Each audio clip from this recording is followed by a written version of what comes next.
வணக்கம். தமிழ் ஃபுட் கார்னரில் இன்றைக்கி குழலப்பம் பண்ண போகிறோம். இதை செய்கிறதுக்கு கொஞ்சம் டைம் ஆனாலும் 1 வீக் வரையுமே நல்லா மொறுன்னு சாப்பிட்றதுக்கு ரொம்ப டேஸ்ட்டாக இருக்கும். இப்போ எப்படி பண்ணுறதுன்னு பார்க்கலாம். இந்த மிக்ஸி ஜாரில் 1/2 கப் தேங்காய் துண்டுகள், 2 பச்சை மிளகாய், 3 பூண்டு, 1 டீஸ்பூன் சீரகம்.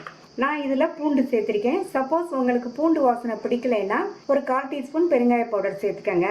இப்போ இதை தண்ணி எதுவும் சேர்க்காம லேஸ் கொரப்பாக அரைச்சிக்கணும். நெய்ஸாக அரைச்சிடாதீங்க. நான் மெஷர்மெண்ட் கப்பில் 1 கப் அரிசி மாவு எடுத்திருக்கேன். அதே கப்லையே 1/2 கப் தண்ணியை இந்த பேனில் சேர்த்துட்டு தண்ணி நல்லா கொதிக்க ஆரம்பிச்சிருச்சு. நம்ம அரைச்ச இந்த தேங்காய் கலவையை இதில் சேர்த்துடலாம். தேங்காய் கலவையை சேர்த்துட்டு நல்லா ஒரு தடவை மிக்ஸ் பண்ணி விட்டுட்டு இப்போ நல்லா கொதிக்க ஆரம்பிச்சிருச்சு. இதுக்கு தேவையான அளவு உப்பு சேர்த்துட்டு மறுபடியும் நல்லா ஒரு தடவை ஒன்று போல் மிக்ஸ் பண்ணி விட்டுட்டு எடுத்து வச்ச மாவு சேர்த்துக்கலாம். ஸ்டவ்வை சிம்மில் வச்சுட்டு இந்த மாதிரி பரவலாக சேர்த்துக்கணும். சிம்லேயே வச்சே கிண்டி கொடுங்க. எல்லா மாவையும் சேர்த்தாச்சு. நல்லா இதை ஒன்று போல் கட்டி இல்லாமல் கிண்டி கொடுக்கணும். 2 நிமிஷமாக நல்லா கிண்டியாச்சு. நம்ம சேர்த்த தண்ணி எல்லாம் மாவு நல்லா இழுத்துருச்சு. இப்போ இதில் 3 டேபிள் ஸ்பூன் போல் எண்ணெய் சேர்த்துட்டு மறுபடியும் நல்லா ஒன்றா கிண்டி கொடுத்துடலாம். எண்ணெய் சேர்த்தா தான் நல்லாயிருக்கும் இந்த டிஷ். இப்போ இதை இறக்கி வச்சு மூடி போட்டுடலாம். இப்போ மாவு கை பொறுக்கிற அளவு சூடு இருக்குது. இது கூட 1/2 கப் மைதா எடுத்திருக்கேன். அதை பரவலாக இந்த மாதிரி கொஞ்சம் கொஞ்சமாக சேர்த்து எல்லா மாவையும் சேர்த்தாச்சு. நம்ம எந்த அளவு அரிசி மாவு எடுத்துருக்கோமோ அதில் பாதி அளவுக்கு மைதா மாவு சேர்த்தா தான் இந்த டிஷ் வந்து பெர்ஃபெக்டாக இருக்கும். எல்லாத்தையும் ஒன்று சேர்த்து நல்லா பிசைஞ்சிக்கலாம். மாவு முறுக்கு மாவு மாதிரி இந்த மாதிரி சாஃப்டாக இருக்கணும். பிசைஞ்சு வச்ச மாவுலேருந்து இந்த அளவு மாவு எடுத்திருக்கேன். நம்ம இதை திக்காக தேய்க்க போகிறோம். அதனால் மாவு வந்து தாராளமாகவே எடுத்துக்கணும். இப்போ இதை மைதா மாவில் நல்லா பெரட்டிட்டு தேய்ச்சிக்கலாம்.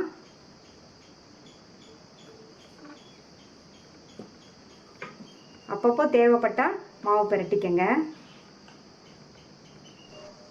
இப்போ தேய்ச்சாச்சு.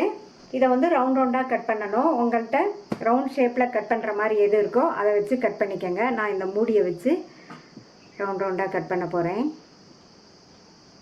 இப்போ எக்ஸஸாக உள்ள மாவை எடுத்துடலாம். ஒரு ஃபோர்க் வச்சு இந்த மாதிரி சில இடங்களில் இந்த மாதிரி நல்லா அழுத்தி நம்ம ஃபோர்க்கை வச்சே குத்தி விட்டுறணும். குத்தி விட்டோம்னா நமக்கு இதை எண்ணெயில் போட்டு பொரிச்சு எடுக்கும்போது உப்பி வராமல் இருக்கும்.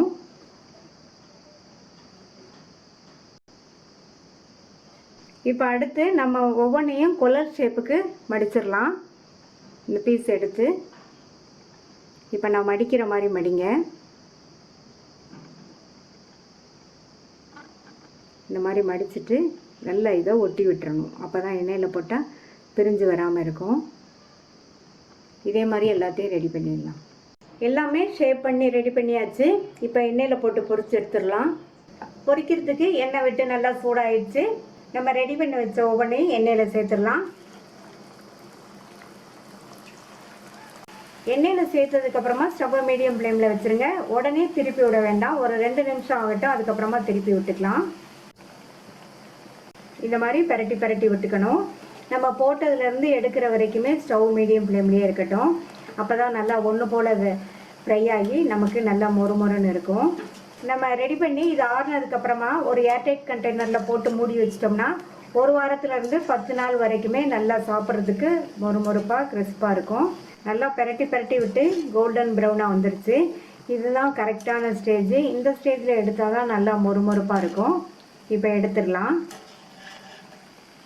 நல்லா மொறுன்னு டேஸ்டான குழலப்பம் ரெடி ஆயிடுச்சு. மீதுள்ளதையும் இதே மாதிரி போட்டு எடுத்துடலாம். நீங்களும் இதை ட்ரை பண்ணி பார்த்துட்டு உங்கள் கமெண்ட்ஸை சொல்லுங்கள். இது வரைக்கும் தமிழ் ஃபுட் கார்னர் சேனலை சப்ஸ்கிரைப் பண்ணாதவங்க சப்ஸ்கிரைப் பண்ணிவிட்டு பக்கத்தில் உள்ள பெல் பட்டனையும் கிளிக் பண்ணிக்கோங்க. தேங்க்யூ.